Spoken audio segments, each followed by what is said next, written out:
I'm Matthew Barbaro. I call myself MusicMosaic Matthew Barbaro, just like the way John McLaughlin would say Mahavishnu John McLaughlin or Devadip Carlos Santana. I didn't know what to call myself, but MusicMosaic is what I do.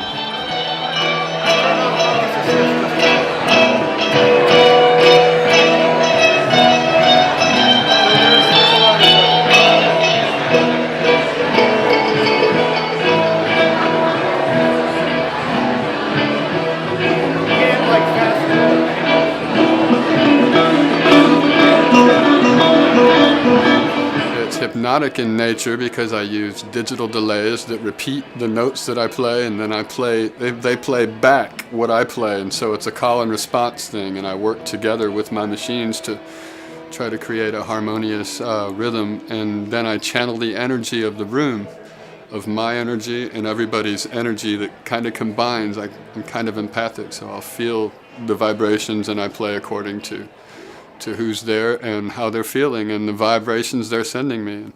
So I was graduating from high school and realized I didn't want to be a politician. That was my forte.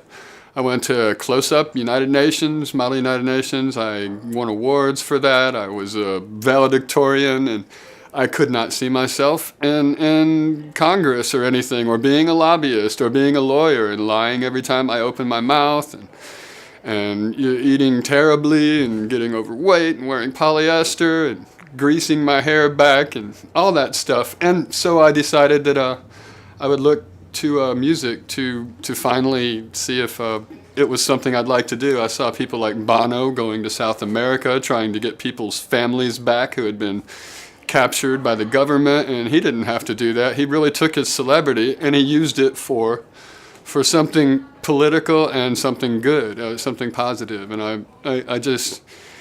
I don't really want fame, but I want to be able to make positive change. If that's fame, then whatever. But I want to be able to use that so I can help and facilitate people's wellness. So being in bands, playing music, you're so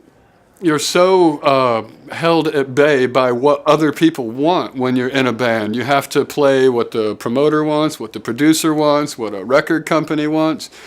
And we're always trying to make people dance, and people are out there shaking their bones, and they're drinking their alcohol, and they got sex on the brain and stuff, and so much music really, really does accommodate that.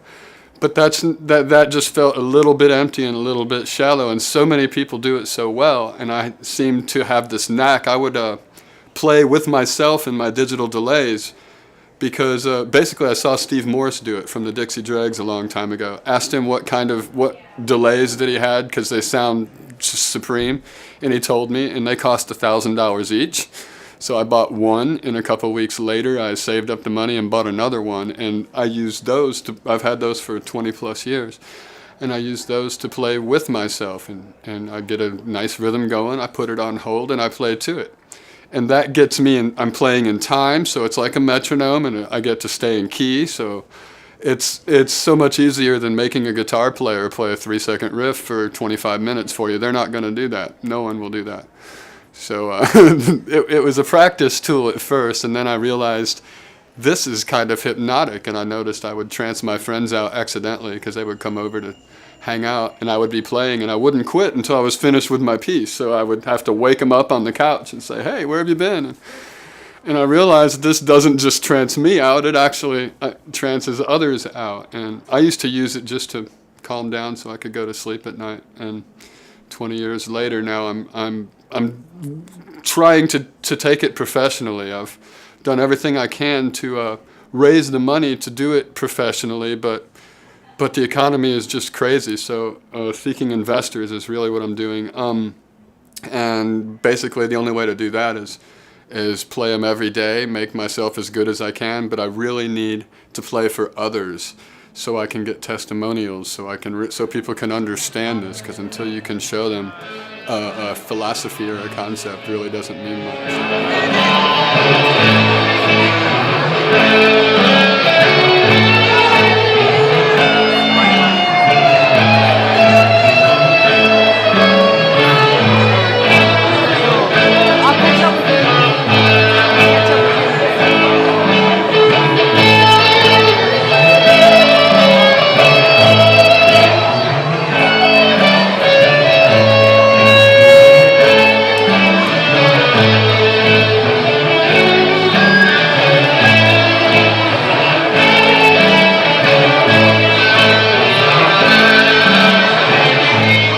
learning which frequencies correspond to what aspects of our psyche and what little physical organs that seem to vibrate at different frequencies. And it's a pretty complicated field for someone like me that just feels it. So naturally, I've been looking into that. And what I'd really like to do is go to LA, I really want a yin-yang team. I need a woman with me. I think that would really be great. An energy worker, a Reiki goddess of some sort. Someone that can talk to the people, work with the people, and comfort the people while I'm setting up, getting my stuff ready. And then we'll be talking about their music, what they like to listen to, what they grew up on, what makes them feel good, what causes them discomfort. What they don't like about music, and if they grew up on Metallica, then, sky's the limit. I don't think I can offend these people unless I play too mellow. And if they grew up on Celine Dion, well, I'm going to have to taper it to a different kind of aspect of playing. And I really like to get a nice, happy rhythm going. Then I really love to be able to make space music, but it takes a certain amount of feeling to create space, to get feedback and waves going, and that makes people introspective when you start playing uncomfortable sounds and dissonance. That'll make people get introspective, and that's kind of what you really, really need for our little therapy session and the self-analysis. And you don't want to stay there too long, but you want to give people that opportunity just to be inside themselves. And without lyrics, it really offers that opportunity. And so I really do believe there are so many want to be artists in the field in LA that aren't artists, and they're in the field of helping artists somehow. They're in the acting or the music entertainment industries, so they really appreciate it. And that's why I feel LA would probably have an inexhaustible supply and demand of those kind of people. I would be the supply, of course, but there'd be a supply of customers for me.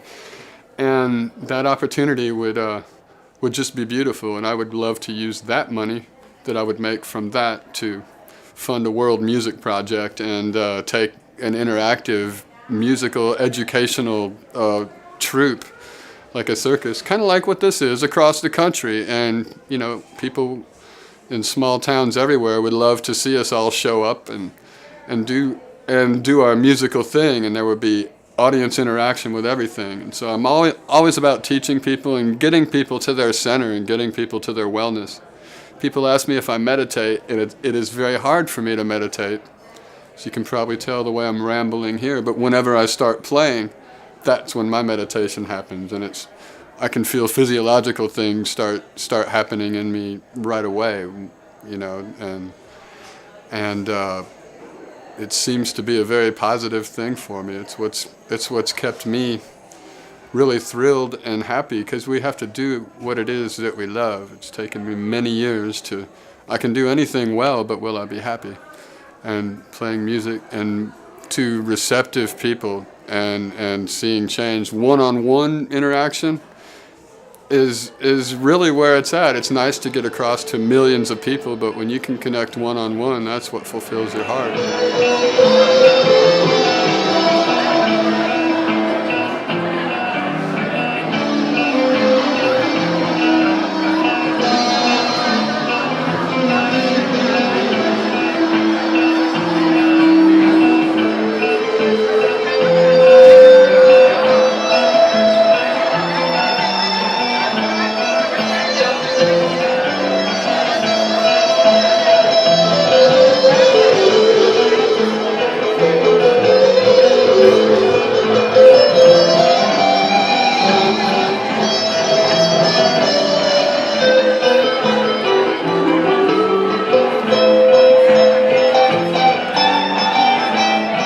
I can't listen to me for long enough to produce all the stuff that I do, so I'm looking for producers and engineers. I want to integrate EDM as well. I would love to take this sort of stuff to the EDM people, because a lot of them don't have enough real musicians. They're just DJs offering the music, and musicians have the heart and that connection with spirit. We got to keep that alive in the music, or people get a little crazy and uncentered.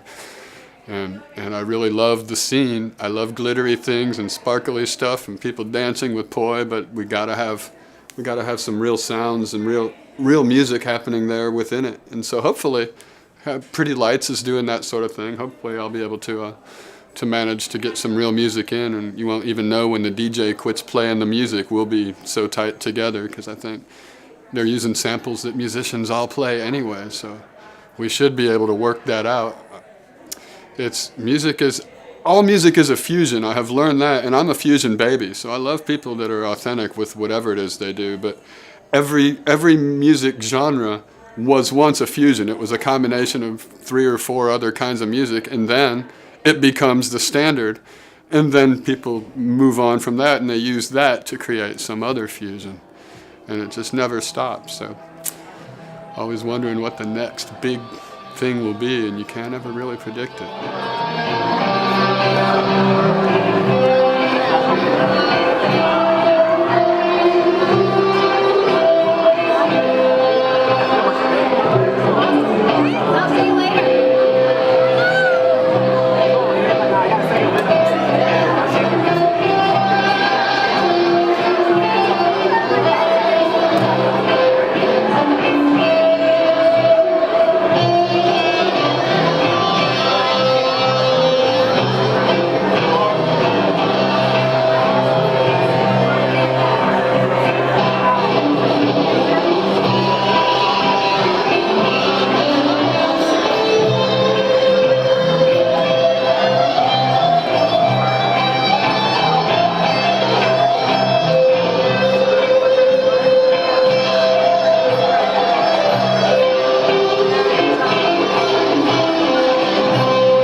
I'm Matthew, and I'm a raw artist, and I'm very happy to be here in Atlanta to do the showcase this evening.